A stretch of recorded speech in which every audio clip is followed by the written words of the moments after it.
Hagamos una oración si gustan primero y después nos metemos un poquito ahí a Colosenses. Gracias Dios por el día, gracias por tu misericordia, por tu gracia, tu cuidado. Donde quiera que estemos, podemos confiar en ti, descansar en ti, conocerte más a través de las circunstancias, los momentos difíciles que justamente son el alimento de la fe. Te queremos pedir que, bueno, gusto en poder reunirnos como hermanos en diferentes lugares y estar delante de ti, que eres la cabeza de la iglesia, y todos respondemos a ti en unidad, en fe, en sometimiento de nuestra voluntad hacia ti, a ti que has dado todo, has dado tu sangre y vida a la iglesia, nos has atraído hacia una gran familia, que es la iglesia, y que te esperamos también de regreso para llevarnos a todos. Te gracias porque podemos estudiar esta tarde. Te pedimos que tu palabra, que el Espíritu Santo use tu palabra para enseñarnos, para convencer nuestra mente, nuestro corazón, que llegue hasta nuestro espíritu de la verdad, que sea poderosa y que sea un fundamento, o el fundamento para confiar ahí, confiar y descansar ahí. Te damos gracias en el nombre de Jesucristo. Amén. Amén.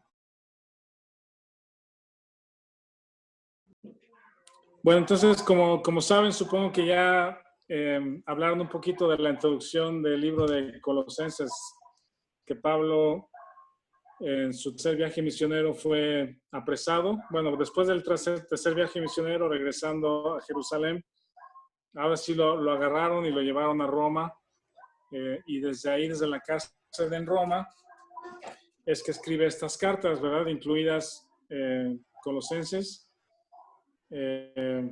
Efesios, Filipenses y Filemón.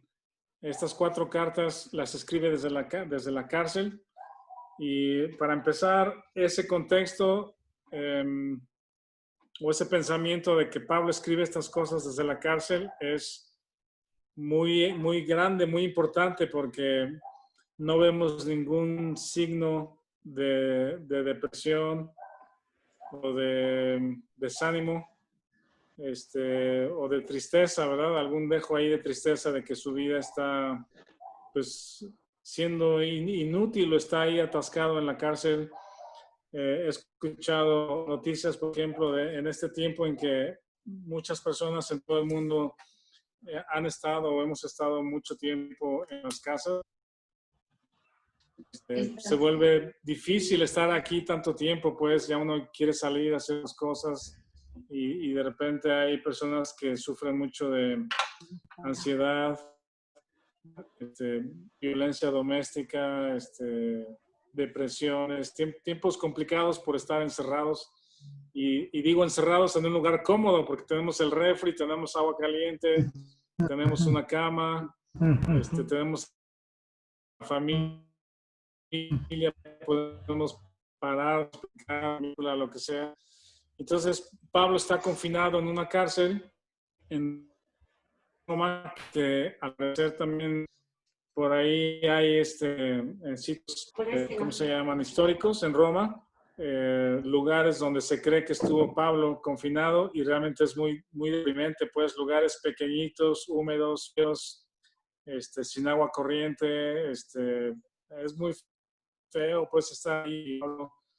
En estas 4 cartas, lo que vemos es justamente la gloria de Cristo, porque todo está centrado en la persona de Jesucristo. Todo su mensaje está centrado en la persona y en la obra de Jesucristo.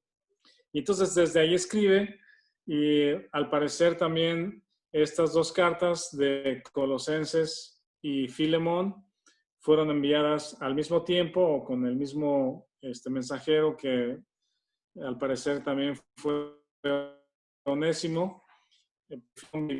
O la iglesia de Colosas se reunía en la casa de Filemón, y entonces Onésimo es la persona que aparentemente llevó las cartas en mano para entregárselas, una en mano a Filemón y otra a toda la iglesia en Colosas. Entonces, si he entendido que Tim ha estado mencionando acerca del discipulado, ¿verdad? Del entrenamiento de otros creyentes. Y esa es una parte muy interesante porque la vemos también en sus viajes misioneros, cómo Dios pone el deseo en la vida de Pablo para tener cerca de él a personas. Y hay un montón de personas, desde Timoteo, Epafrodito, Epafras, Silas, el mismo Onésimo, que se van convirtiendo en discípulos, no solamente por estar sentado junto a él, sino porque van viviendo la vida cristiana junto a él y ellos van aprendiendo sobre la marcha, como una escuela, sino no sentados en un pupitre, sino en el día a día, pues ellos están absorbiendo la vida de Pablo en sometimiento a Jesucristo y el Evangelio, la predicación del Evangelio. Entonces, el punto aquí a señalar o a recordar, porque ya entiendo que ya pasaron por él, pero es que Pablo, en el versículo 1:1 de Colosenses, incluye a Timoteo como el coescritor. En realidad no sé qué tanto haya participado Timoteo como el coescritor, pero los sobresalientes de que Pablo no está lleno de sí mismo, ¿verdad? No quiere todo el reconocimiento a él como yo soy el gran apóstol, escritor de estas cartas inspiradas, sino incluye de una manera generosa o bondadosa a Timoteo, pensando en que Timoteo también es una persona útil al Señor, que está aprendiendo, que está compartiendo y que llega a ser justamente un líder o un pastor en la iglesia, entiendo, de Éfeso también, ¿verdad? Entonces, Pablo incluye a Timoteo. Y luego en el versículo 2 hay doble esfera, por decirlo de una manera, que es donde viven los creyentes. Dice en el versículo 2, y lo mismo encontramos en Efesios, pero dice el versículo 2, a los santos y fieles hermanos en Cristo que están en Colosas. Entonces, esa es la doble esfera en la que vivimos todos los creyentes. En Cristo, en Colosas. Cuando les escribe Efeso le dice a los hermanos fieles que están en Éfeso, ¿verdad? Entonces, son dos esferas, la esfera espiritual o la esfera de nuestra posición en Cristo y la otra esfera que es nuestra vida terrenal en diferentes ciudades. Entonces, allá hay hermanos que están en Cristo, en Chiapas, en Cristo, en Pensacola, en Cristo, en Ciudad de México, en Cristo, en todo el mundo, pues, ¿verdad? Y esto es parte de la gracia de Dios porque es nuestra posición en Él, porque estamos en Cristo. Y Pablo en Efesios, muchos de ustedes estarán familiarizados con la carta de Éfeso, menciona en el capítulo 2 que estamos sentados juntamente con Cristo, ¿verdad? Esa es nuestra posición. No vamos a estar con Él en el cielo, sino ya estamos sentados con Él a la diestra del Padre, porque ahí estamos en Cristo. Y el resto de la carta de Éfeso, del capítulo 4, 5 y 6, habla de nuestro andar. Ese es en Guadalajara, en Chiapas, en Pensacola, en donde quiera que estén los creyentes. Tienen que dormir, levantarse, ir a trabajar, hacer lo que tienen que hacer. Entonces estamos en Cristo, que es nuestra esfera espiritual o nuestra posición, pero también tenemos los pies sobre la tierra. Entonces, alguien mencionó justamente que los creyentes somos las personas con las piernas más largas, ¿no? Lo dijo así como en broma. Los creyentes somos las personas con las piernas más largas porque estamos sentados en Cristo a la diestra del Padre, pero con los pies aquí en la tierra, andando todos los días sujetos al tiempo, al espacio, en un cuerpo corrupto, en un cuerpo, una naturaleza pecaminosa. Entonces, Pablo también comienza Colosenses con eso, ¿no? En Cristo, en Colosas. Y luego en el versículo 4 menciona la medida de la iglesia, ¿sí? Si ustedes llegan a una iglesia conocida o desconocida, o llegan a una iglesia por primera vez, quizá tenemos diferentes parámetros para tener una primera percepción de cómo es la iglesia. He tenido el gusto de conocer a muchos de ustedes y sus iglesias.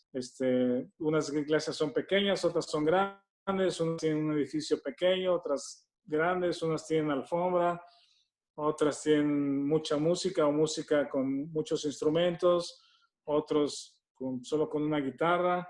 Entonces, ¿cuáles son los factores con los que medimos la iglesia? Pues si esta es una iglesia buena o no es una iglesia buena. Nos tocó en alguna ocasión, ahí Víctor a ver si se acuerda, hace como 4, 5, 6 años, no me acuerdo, Vic, que nos invitaron a una convención cristiana de escuela en casa y andamos por allá por Dallas, Texas, y Víctor nos llevó a una iglesia, era una iglesia bautista, ¿no? Que era justamente la celebración del 4 de julio. Me acuerdo muy bien porque muchas banderas así de norteamericanas ahí celebrando el 4 de julio, ¿no? De la independencia y todo eso. Entonces llegamos a la iglesia, que era un templo o un edificio pues grande, tradicional, muy bonito, alfombrado, aire acondicionado, y ya el predicador, más bien empieza la reunión y de pronto así del escenario, del escenario pues, o de la tarima ahí, ¿cómo se llamaba? Uno de los números especiales tenía el templete, piano, ¿no? Era música, pues, ¿vale? Templete o el escenario, pues era escenario. El templete, sí, el escenario ahí, y de repente así del escenario salen 4 pianos de cola, pues, así tipo Michael Jackson, ¿verdad? Cuando sale con humo y todo eso. Salen 4 pianos del escenario, pues, así tocando ahí una música impresionante, y, o sea, uno se queda así como que, ¡ay, qué padre, pues! Y muy buena música.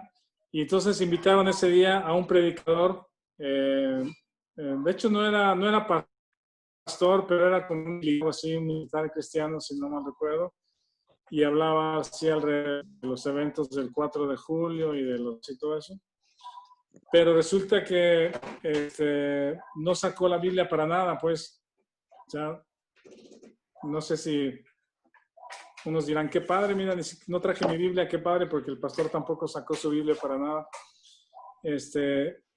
Y bueno, uno percibe cosas, pues, de las iglesias, pero ¿cómo medimos si una iglesia verdaderamente es buena, a pesar de que tenga ciertas cosas de comodidad o de música, o no las tenga, pues? Entonces, en este versículo 4, Pablo hace pone, digamos, que la medida para saber si una iglesia es buena o no. En el sentido buena me refiero a que está dando gloria a Dios y está creciendo y está dando fruto. Dice el versículo 4, habiendo oído de vuestra fe en Cristo Jesús y del amor que tenéis a todos los santos. Ahí está la medida de una iglesia. Y realmente no va a importar, a Dios realmente lo tiene sin cuidado, si es una iglesia o son 5 personas que se reúnen en una ubicación geográfica, o si son 1000 personas que se reúnen en una ubicación geográfica, ¿sí? Pero esta es la medida de la iglesia, pues, que sea fe, y obvio de esa fe brota el amor, ¿sí? Y entonces dice el versículo 6, que ha llegado hasta vosotros así como todo el mundo y lleva fruto y crece también en vosotros desde el día que oísteis la gracia de Dios en verdad. Este texto me gusta porque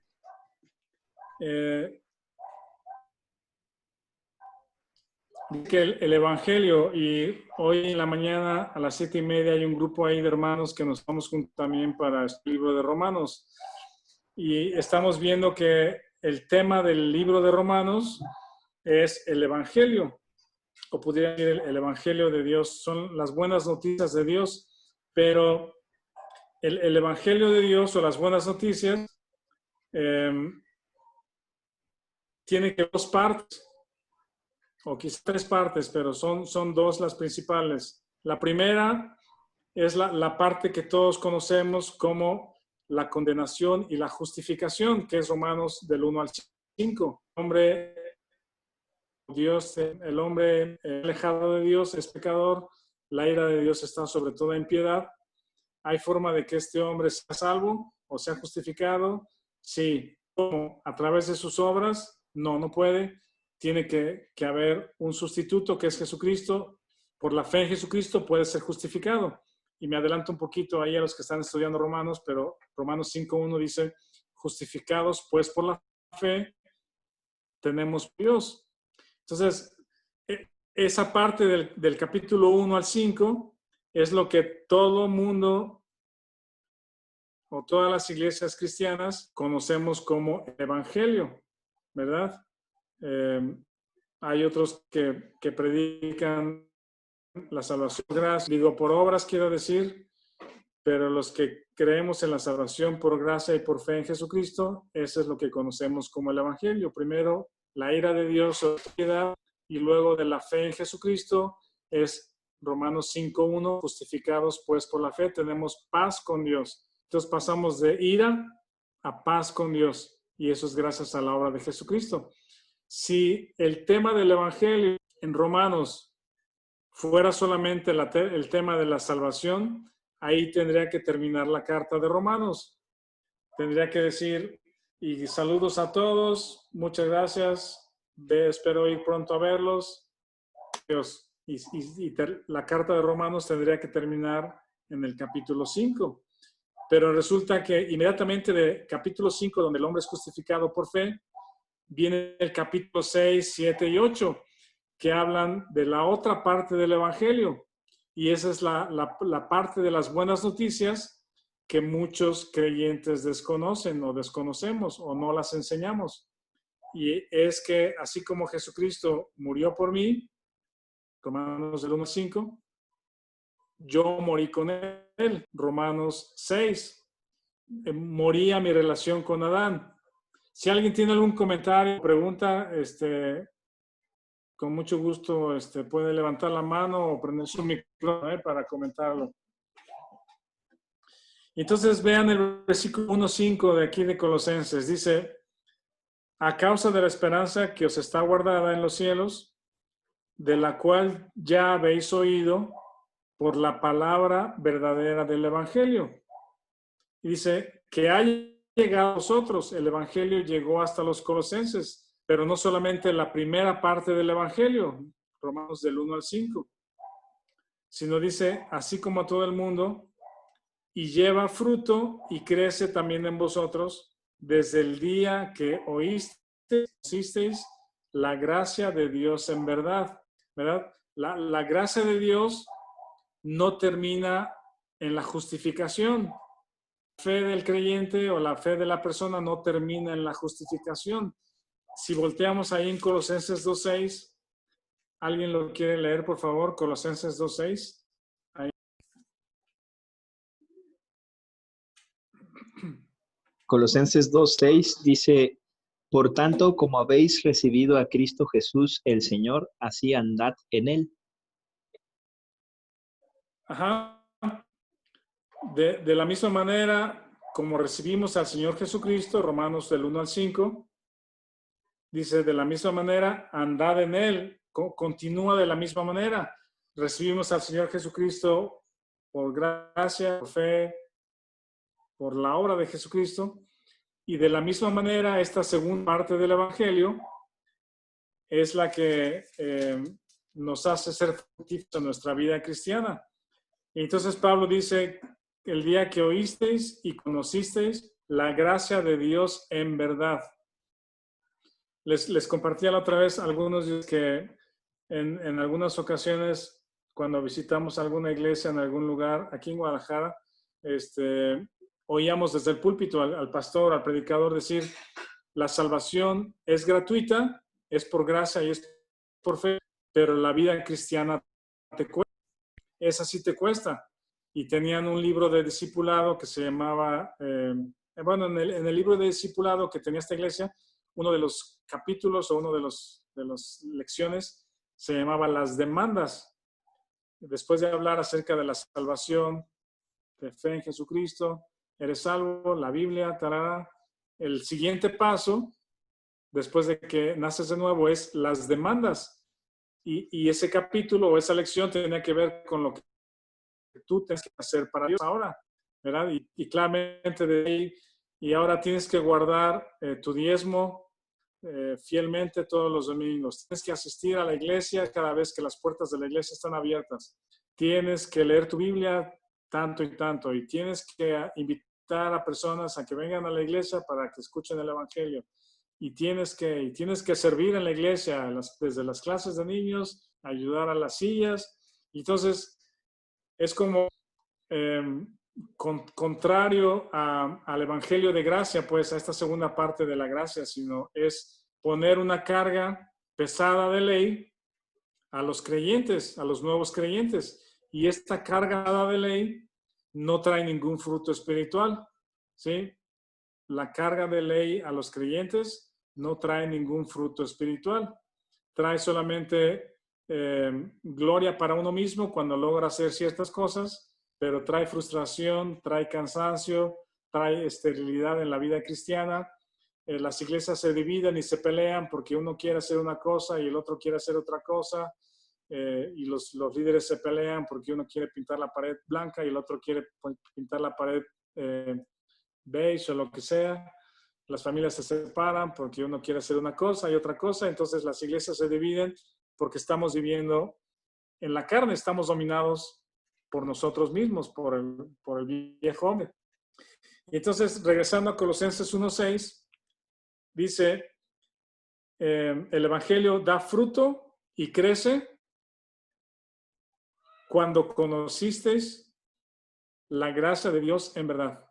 Y creo que los creyentes, en algún momento de nuestra vida cristiana, si ya pasamos por un periodo de andar en la carne, de intentar agradar a Dios o de hacer cosas para Dios y nos cansamos, somos refrescados otra vez con la gracia de Dios, pues, ¿verdad? Algunos le llaman como no es el renacimiento espiritual, pero el despertar de la gracia, pues, y no es, hay mucho acerca de la gracia, pues, pero la gracia no es, ok, haz lo que quieras, al fin ya está todo pagado, vive la vida como tú piensas, pues, al fin ya Cristo pagó todo. Sino justamente la gracia es creer en lo que hemos recibido de parte de Dios en Jesucristo, que nos fortalece para dar fruto y vivir la vida que agrada a Dios. Esa es la gracia. Entonces, esa es la segunda parte del Evangelio, es Romanos 6, 7 y 8. Estoy muerto juntamente con Cristo, me considero muerto al pecado, vivo para con Dios, el Espíritu está en control, ese es Romanos 8, y después a partir de Romanos 12 viene la vida fructífera, ¿verdad? El Romanos 12 habla de hospedarse unos a otros, amarse unos a otros, someterse a las autoridades, servir unos a otros, orar unos por otros. Y ese es fruto de la vida de Cristo en nosotros. Entonces, la iglesia de Colosas se distingue o la medida con la que Pablo los cataloga o los mide es la fe en nuestra posición porque estamos en Cristo y el amor que resulta de esa fe. Y el amor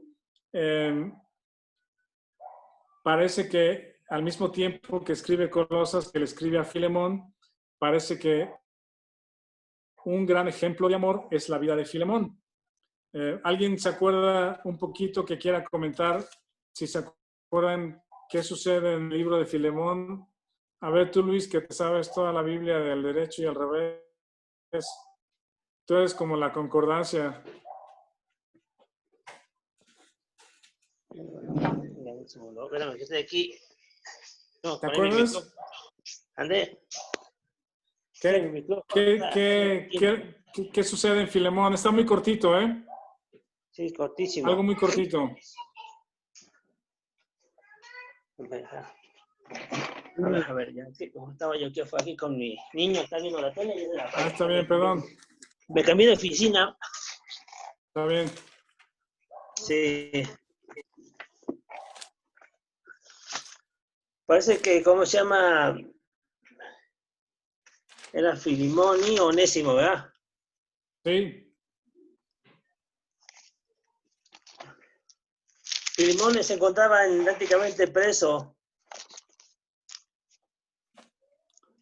Espérame, estoy. Me ganaste en fuera Filemón de y lugar. Onésimo. Sí. Yo le ayudo a Luis.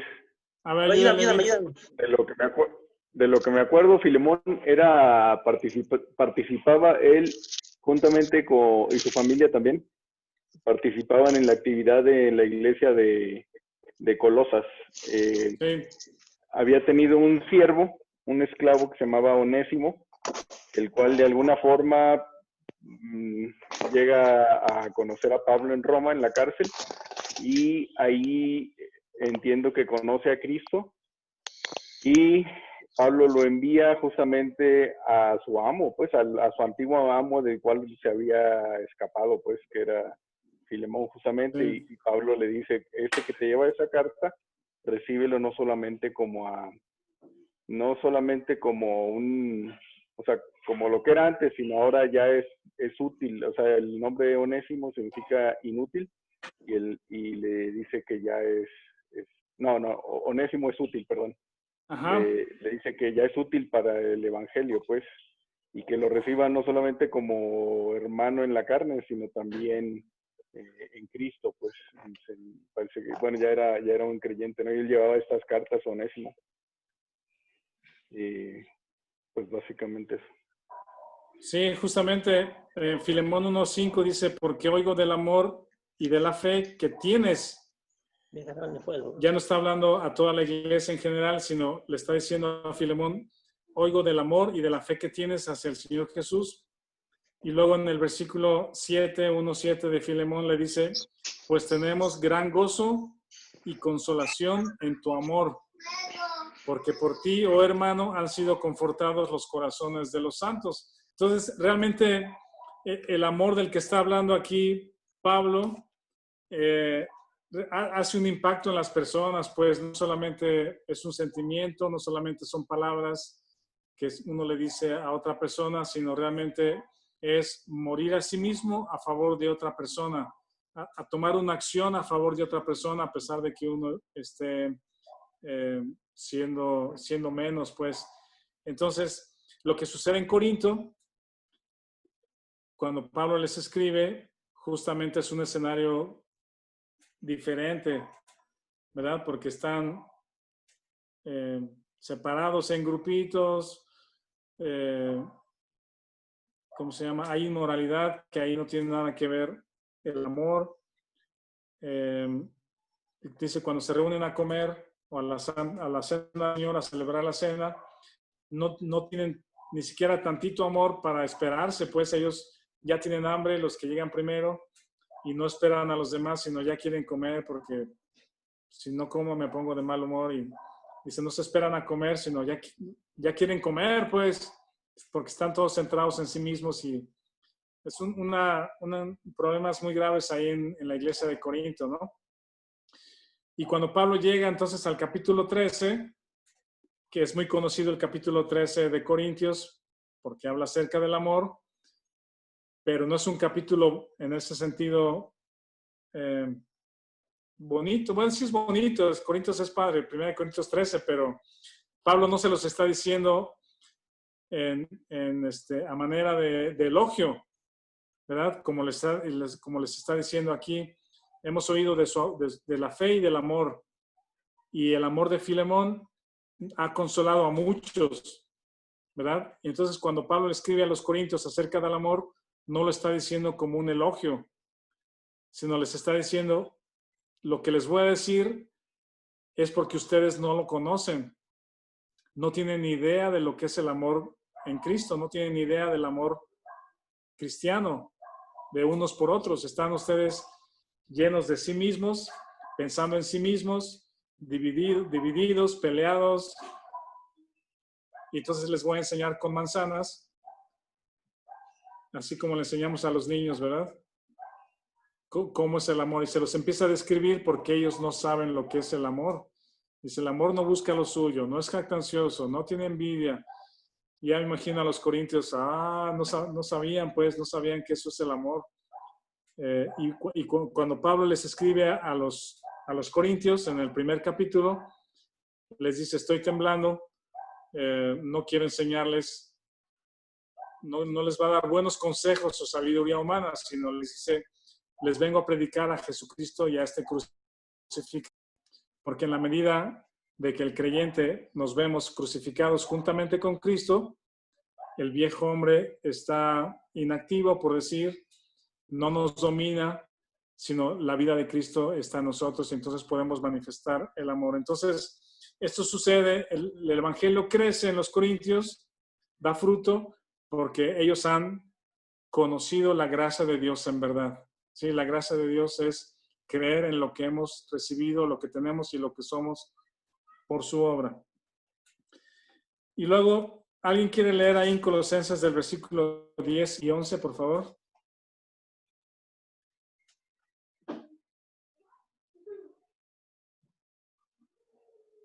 Colosenses 1, 10 y 11. ¿Quién lo quiere leer? Yo, hermano. Adelante, hermana. Dice, para que andéis como es digno del Señor, agradándole en todo, llevando fruto en toda buena obra y creciendo en el conocimiento de Dios, fortalecidos con todo poder conforme a la potencia de su gloria, para toda paciencia y longanimidad. Muchas gracias. Pablo lo que hace es orar por ellos. En el versículo 9 dice, no cesamos de orar por vosotros y de pedir que seáis llenos del conocimiento de su voluntad. Pues es una buena manera de orar unos por otros, orar para que seamos llenos del conocimiento de su voluntad, del conocimiento de Dios. Porque una vez conociendo lo que somos en Cristo, conociendo la voluntad de Dios para nosotros, entonces dice, para que andéis como es digno del Señor. El andar cristiano es impactado o es el conocimiento que tenemos de Dios se refleja en nuestro andar todos los días. Dice, agradándole en todo, llevando fruto en toda buena obra, creciendo en el conocimiento de Dios, fortalecidos con todo poder, conforme a la potencia de su gloria, para toda paciencia y longanimidad. Si se acuerdan un poquito acerca de Job, la historia de Job, la conocemos. He leído por ahí comentarios de repente o algún libro de Job. El título que tenía el libro y el enfoque que se le da al libro de Job es ¿por qué sufren los hijos de Dios?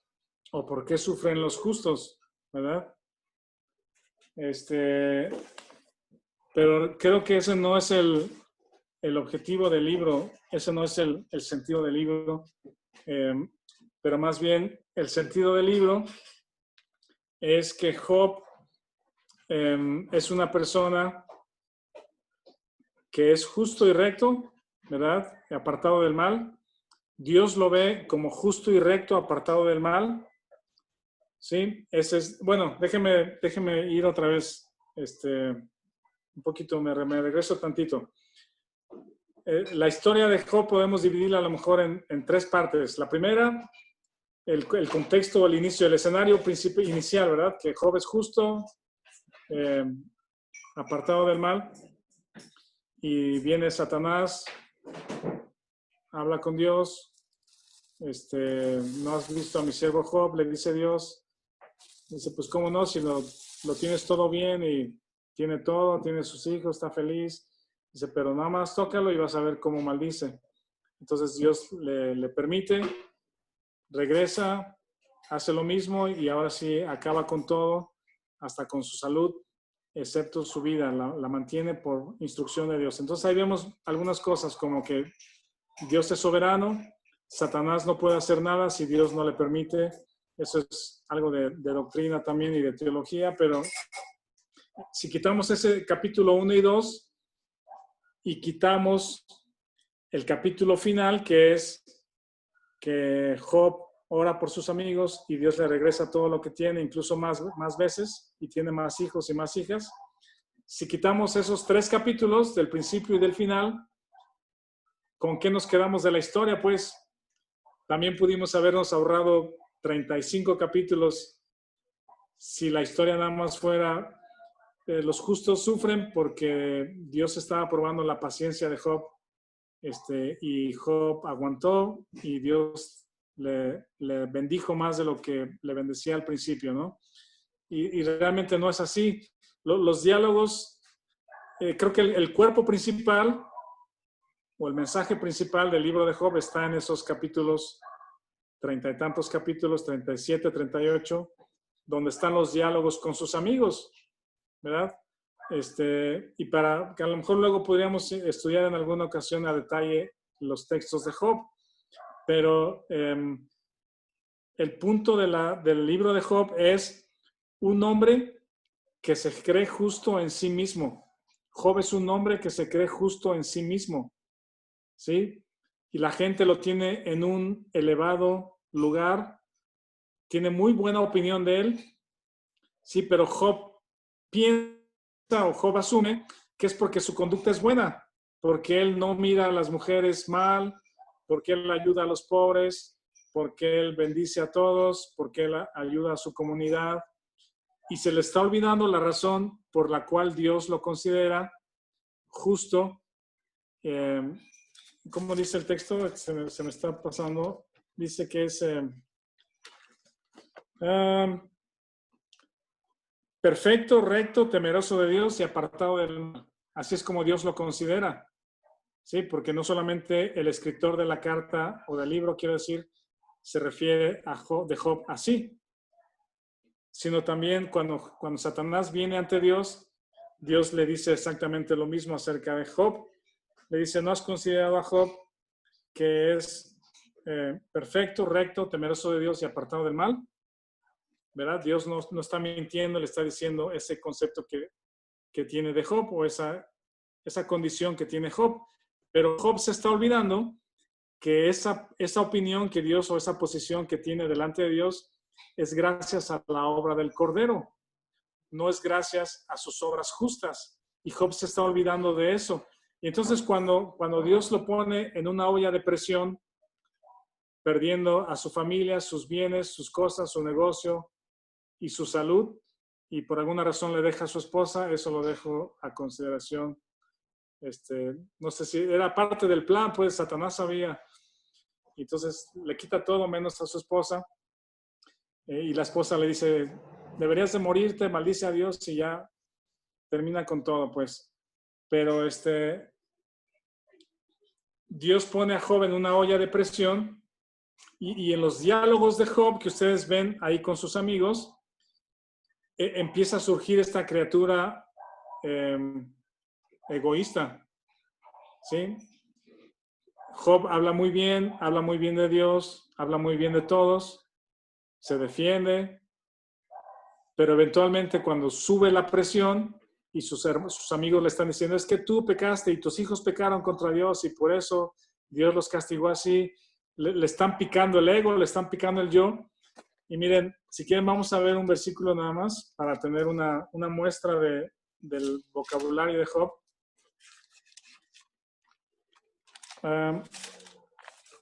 Déjenme buscarlo aquí rápido.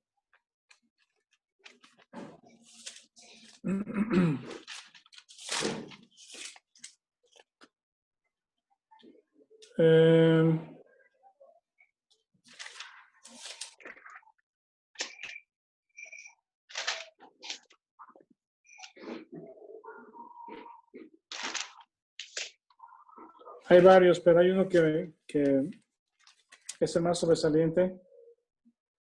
Por ejemplo, alguien que lea el 34.5, alguien que lea Job 34.5. Porque Job ha dicho, yo soy justo y Dios me ha quitado mi derecho. Ese es uno de sus amigos citando lo que Job dijo. Job dijo, yo soy justo y Dios me ha quitado mi derecho. Es una expresión de ese yo o de esa naturaleza egoísta de Job. Se me está perdiendo uno que es el más importante.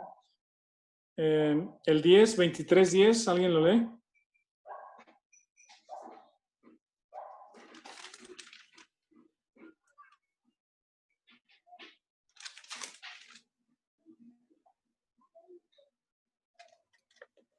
Mas él conoce... Adelante, adelante.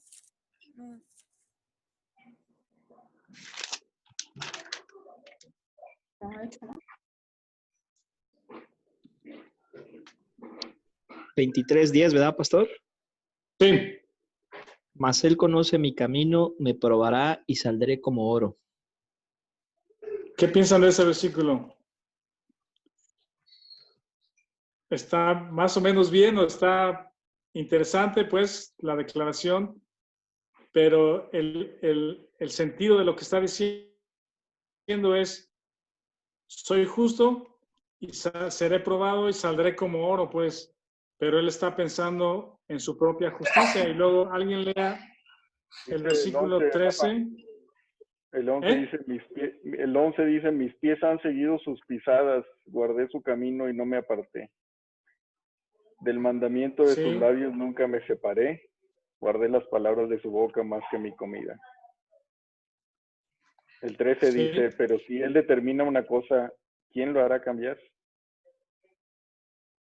Miren, lean el 13:15. 13:15, ¿quién lo lee, por favor? Yo, Marilu, ¿me permites? Sí, Marilu, por favor. Gracias. Ya voy. 13:15. Y aquí dice, he aquí, aunque escúchame y hablaré yo, y que me venga después lo que viniere. 15. He aquí, aunque él me matara, en él esperaré. No obstante, defenderé delante de él mis caminos. Gracias. Ese es un versículo que se va de un extremo y rebota en el otro extremo. Pues la primera parte de ese versículo es una declaración elevada, pues. Dice, aunque él me matare, en él esperaré. ¿Verdad? Que pudiéramos usarlo los creyentes en fe como un escudo, una bandera en momentos difíciles, ¿verdad?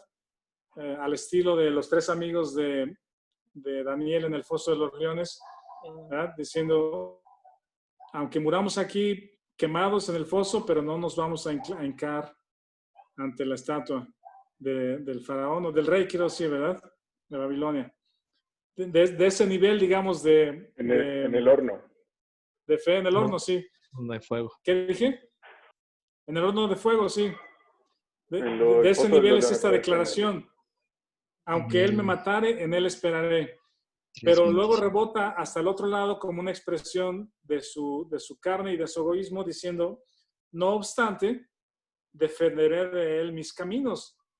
¿Sí? Y en muchas ocasiones, si ustedes vuelven a leer la carta, vean ese tipo de expresiones de Job diciendo, y Dios me va a probar y me va a escuchar y saldré justificado.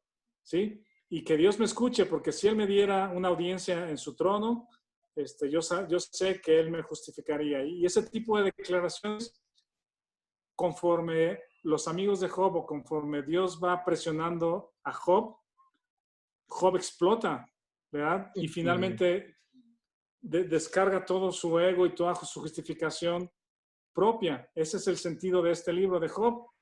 Por esa razón, el cuarto amigo de Job, cuando llega, escucha a todos hablar, ya ninguno tiene un argumento porque los 3 primeros amigos ya no tienen nada que decirle porque ven que no avanza nada, pues, para convencer a Job de nada. Job ya no dice nada, ya se le acabaron todos sus argumentos en defensa propia. Y el último amigo, el cuarto, le dice, Job, levanta tus ojos y mira la obra de Dios. Y es cuando le anima a buscar o a buscarla, a mirar la creación de Dios. Y es cuando Dios ahora se para y le dice, ahora sí, Job, cíñete como varón y escúchame o contéstame estas preguntas. ¿Dónde estabas tú? ¿Verdad? ¿Y quién hizo esto? ¿Y quién hizo el caballo? ¿Y las nubes? ¿Y el torbellino? Y le bombardea de todo lo que Dios es y todo lo que Dios hace. y Job se hace chiquito, chiquito, chiquito, chiquito, chiquito, ¿verdad? Y lo quebranta, de ese ego tan elevado que él tenía y pensamiento elevado que él tenía sobre sí mismo.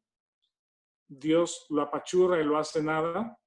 Y es cuando Job reflexiona al final del libro y dice, tan torpe era yo que no había visto. Dice, de oídas te había oído, pero ahora mis ojos te ven, ¿verdad?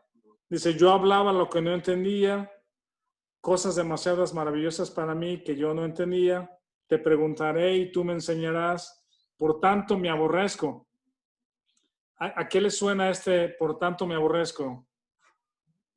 ¿Algún escritor del Nuevo Testamento dijo algo parecido? Romanos Pablo, 7. ¿Se miserable de acuerdan mí. algún versículo? ¿Eh? El apóstol Pablo, miserable de mí. Es lo mismo. Es la misma conclusión. Y a esa conclusión creo que bueno, es lo que Dios hace en todo el libro de Job. Pues por eso el centro de todo el libro está en esos 30 y tantos capítulos. Y cuando Job se aborrece a sí mismo, ora por sus amigos y sigue siendo justo, perfecto y recto, pero por la obra de Jesucristo, no por sus propios méritos. Entonces, cuando acá en Colosenses, regresamos a Colosenses, dice, para que andéis como es digno, es el 1:10, del Señor, agradándole en todo, llevando fruto en toda buena obra, creciendo en el conocimiento de Dios, fortalecidos con todo poder, conforme a la potencia de su gloria. No es conforme a nuestra potencia, o conforme a mi talento, o conforme a mi capacidad, o conforme a lo que yo he aprendido. Nada tenemos que ver nosotros en ese fruto y en esa buena obra, sino es de acuerdo a la potencia de su gloria. Dice, para toda paciencia y longanimidad. La paciencia de Job realmente se terminó, ¿sí? Hablamos acerca de la paciencia de Job porque aguantó las pruebas y las adversidades de la vida, pero no fue la prueba de su paciencia, pues, sino fue la revelación de su yo. Cuando Dios le revela su yo a Job, él se aborrece y entonces se acoge a la gracia de Dios y a su misericordia. ¿Tienen algún comentario o alguna pregunta hasta aquí? Sí, pastor, si me permite. Hace rato cuando hablábamos de las aflicciones, tengo un apunte aquí que dice, las aflicciones son para gloria de Dios y para mi bien. Estaba viendo una prédica, hablaba de Pablo, de cuando él sufría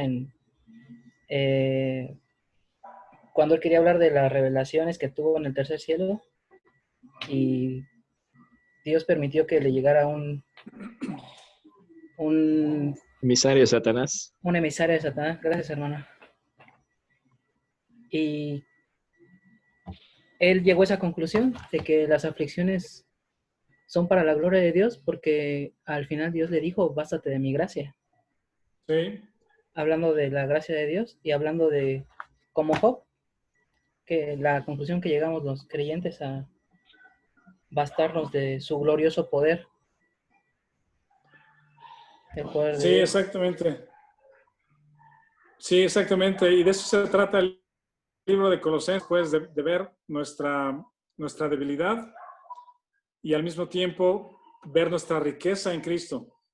Ver nuestra riqueza en Cristo, porque entonces cuando nos consideramos en Cristo y lo que somos en Él, en Colosas o en Guadalajara, en Chiapas, donde estemos, podemos vivir la vida conforme a la potencia de su gloria, pues no conforme a nuestro propio esfuerzo y capacidad para agradar a Dios, sino es Él en nosotros. Lo que estaba sucediendo en la iglesia de Colosas o en el entorno en ese momento era sincretismo, gnosticismo, doctrinas erróneas venían a las iglesias personas enseñaban equivocadamente, y todas esas enseñanzas, o las enseñanzas que son más perversas o más dañinas a la iglesia, tienen que ver con la anulación de la obra de Jesucristo, o la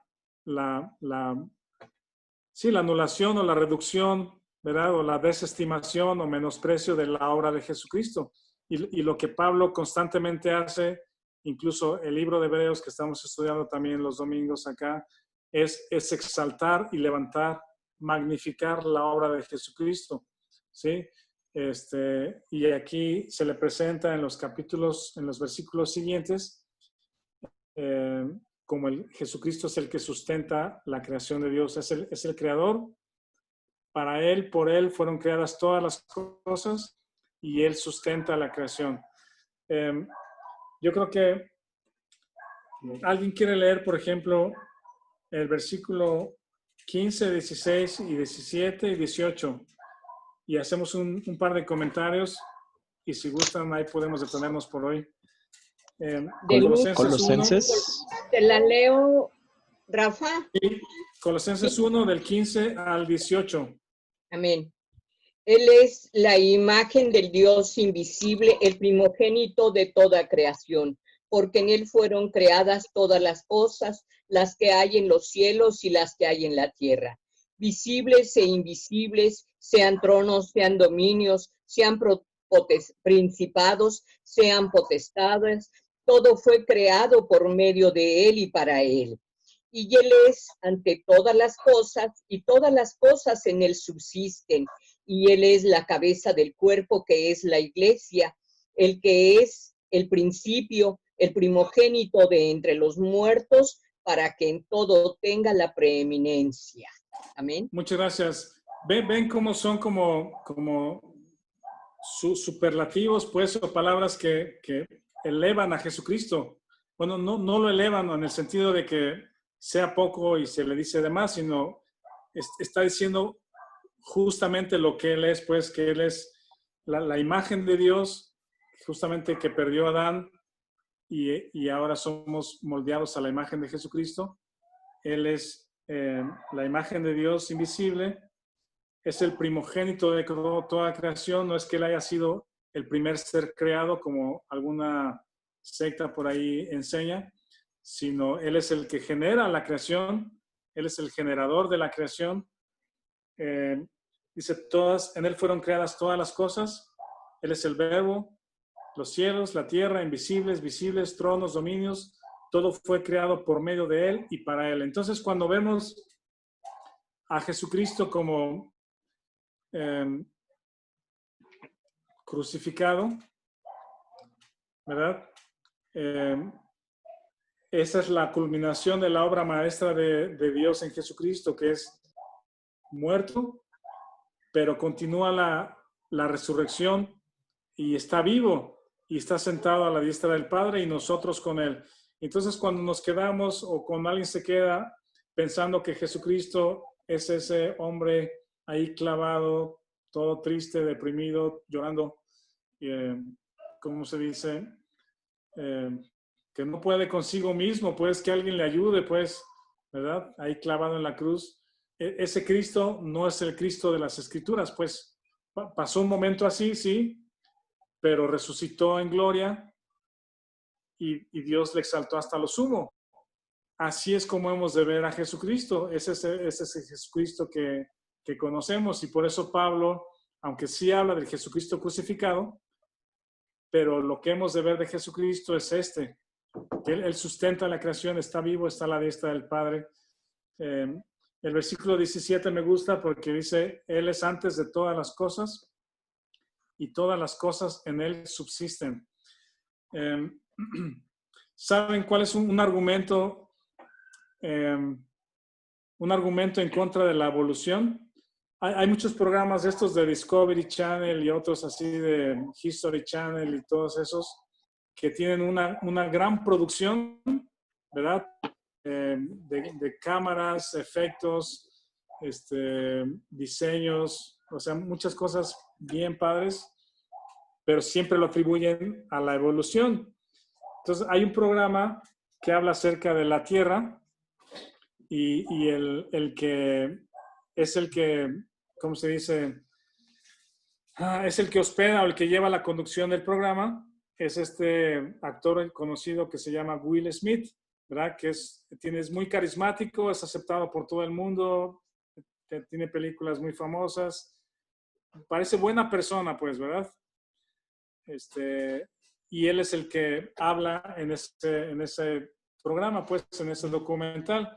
Y así se llama, creo que se llama la tierra, esta tierra, la roca o la roca. Esta extraña roca, creo que se llama. A ver si luego les digo cuál es. Y entonces tienen invitados a unos astronautas.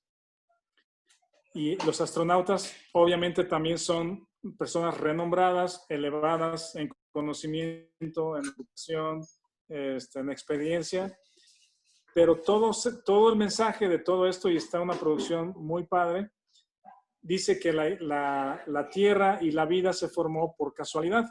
Sí, que la Tierra se formó una roca navegando por el espacio y de repente chocando con otra roca y se fusionan y ahí siguen navegando por el espacio y de pronto llega otra roca y se fusiona y siguen pasando miles de años y luego otra roca y se hace una roca más grande y luego otra más grande y finalmente llega el agua, se crea el agua. Entonces ellos lo platican con tanto entusiasmo y tanta emotividad y luego, ¿cómo se dice? Animaciones, que realmente mueven a las personas a decir si es cierto, pues, o sea, si es cierto que así se creó el universo y el planeta Tierra y la vida surgió de ahí. Les recomiendo que lo busquen y lo vean con ojo crítico y a la luz de las Escrituras. Un argumento muy, muy importante científico en contra de la evolución y de todos estos argumentos es basado en este versículo del 1:17, que Él es antes de todas las cosas y todas las cosas en Él subsisten. Newton llegó a una fórmula, no la tengo aquí, pero le llaman la fórmula de la gravitación universal. No soy científico, ustedes pueden indagar por ahí, busquen, anótenlo, la fórmula de la gravitación universal y busquen la fórmula. El sistema solar, bueno, la fórmula de la gravitación universal trae por tierra o derrumba la Tierra la teoría de la evolución y de estas que les digo de este programa de Will Smith. Está tan perfectamente diseñado el sistema solar, ¿sí? Porque es una combinación de masas, de pesos, de distancias, ¿sí? Que si la Tierra, digamos la relación Tierra-Luna, ¿verdad? Tierra-Luna, para hablar solamente de todos los elementos del sistema solar. La Tierra-Luna. La gravedad tiene que ver en esta fórmula de la gravitación universal. Si la Tierra fuera ligeramente más grande, ¿saben qué pasaría? Atraería a la Luna y la Luna chocaría contra la Tierra.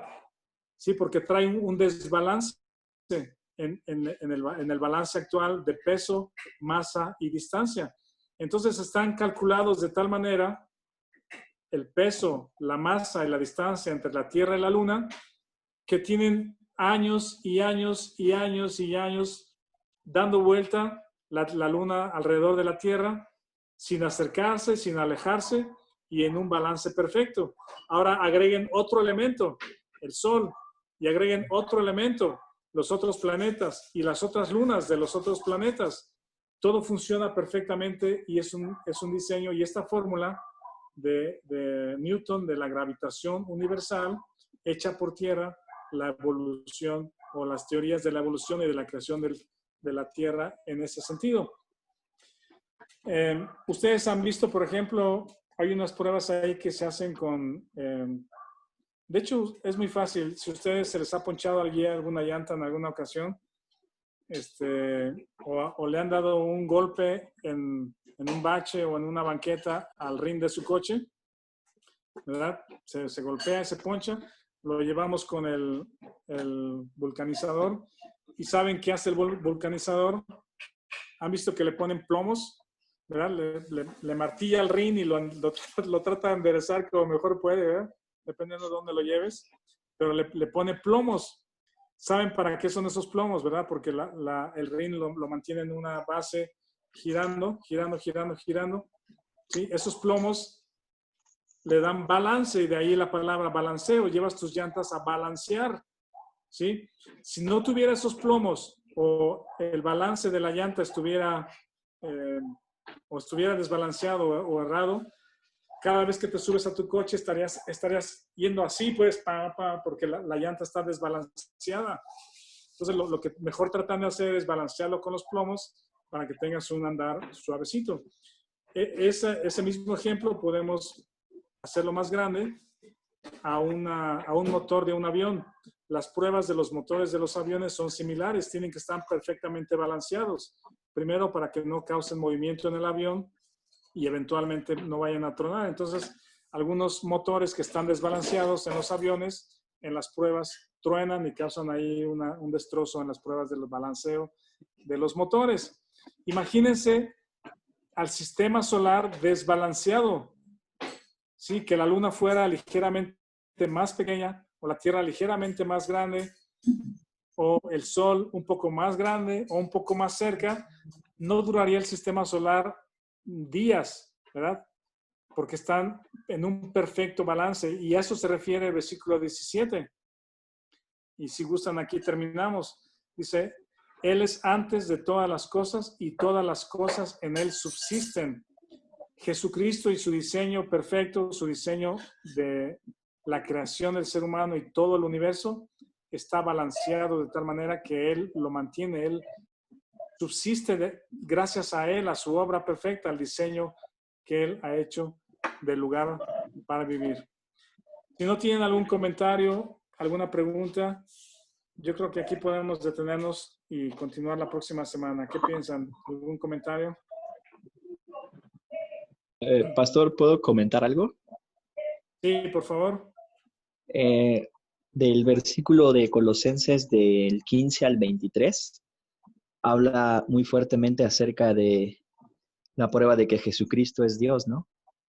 Y estudiándolo en paralelo, por ejemplo, con muchos más versículos, pero nomás por mencionar dos, Romanos 9:5 dice, de quienes son los patriarcas y de los cuales, según la carne, vino Cristo, el cual es Dios sobre todas las cosas, bendito por los siglos. Amén. Y cómo es que siendo Dios se introdujo a su propia creación bajo las leyes del mismo universo que Él creó. O sea, en paralelo estudiando esto, la respuesta obviamente está ahí, ¿no? Para nosotros los creyentes, pero en paralelo con 1 Corintios 15, del 26 al versículo 30 viene, ¿no? Dice la palabra de Dios.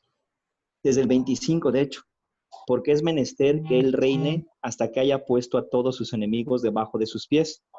Lo mismo que dice Lucas 20:42, de dónde viene el Cristo, dicen que es hijo de David. Entonces, ¿por qué David en el libro de los Salmos le dijo Jehová a mi Señor, siéntate a mi diestra en lo que pongo a tus enemigos por estrado de tus pies? Dice, y el postrer enemigo que será destruido es la muerte. Cuando el Señor Jesucristo se hizo carne, el cuerpo de Dios es Jesucristo mismo, cargó en Él mismo todo el pecado y venció al imperio de la muerte, ¿no? Se tragó a la misma muerte ahí. Dice el versículo 27, porque todas las cosas sujetó debajo de sus pies, mas cuando dice todas las cosas son sujetadas a Él, claro es que está exceptuado el que sujetó a Él todas las cosas. O sea, Dios es un solo Dios manifestado en tres formas para tres propósitos diferentes, pero es la misma esencia, un solo Dios. Pero en la forma del Hijo se introdujo a sí mismo en la creación para poder salvarnos y hacerse hombre y padecer como uno de nosotros y tener sangre en un cuerpo, ¿no? Sí. Luego dice, todas las cosas son sujetadas a Él. Claro es que está exceptuado el que sujetó a Él todas las cosas, mas cuando todas las cosas le fueron sujetas, cuando ya cargó con todo el pecado, ya después que resucitó, entonces también el Hijo mismo se sujetará al que le sujetó a él todas las cosas, la reconciliación, ¿no? Consigo mismo, para que Dios sea todo en todos. Y ahí es ya cuando el libro de Colosenses tiene más sentido, ¿no? Armonizando de esta forma con esos versículos, porque eso es lo que vino a hacer Dios hecho carne, a reconciliar al mundo consigo mismo a través de la obra que Él hizo en la cruz. Sí, correcto, Entonces, muy bien. por eso es que nosotros debemos estar centrados en Cristo, para que la vida de Cristo se reproduzca en nosotros, ¿no? Lo que dice 2 de Corintios 4:10, llevando en el cuerpo por todas partes la muerte de Jesús, para que la vida de Jesús se manifieste en nuestros cuerpos. Exactamente. Sí, correcto. ¿Tu nombre cuál es? Martín, su hermano en Cristo y servidor. Martín, ¿en dónde estás tú? Con el pastor Fernando en Chiapas. Ah, qué tal, mucho gusto, gracias. No, gracias a Dios. Martín. Gracias, pastor.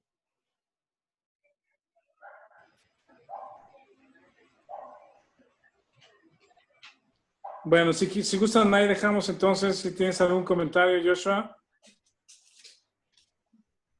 No, ninguno, Rafa. Muchas gracias por el tiempo y gracias también a todas las personas que se conectaron. Gracias a Dios, ha sido de mucha enseñanza y de mucha edificación. Hayamos visto. Y solo seguir orando por ti y por todos los enfermos en la iglesia también, porque Dios nos siga guiando en sabiduría. Muy bien, muchas gracias. Pues gracias a todos, gusto en saludarles. Igualmente, gusto de verlos. Gracias por la oportunidad de Gracias, buenas juntos. noches. Gracias, pastor. Buenas noches, Rafa. Yo quiero Gracias, decirles saludos a a todos.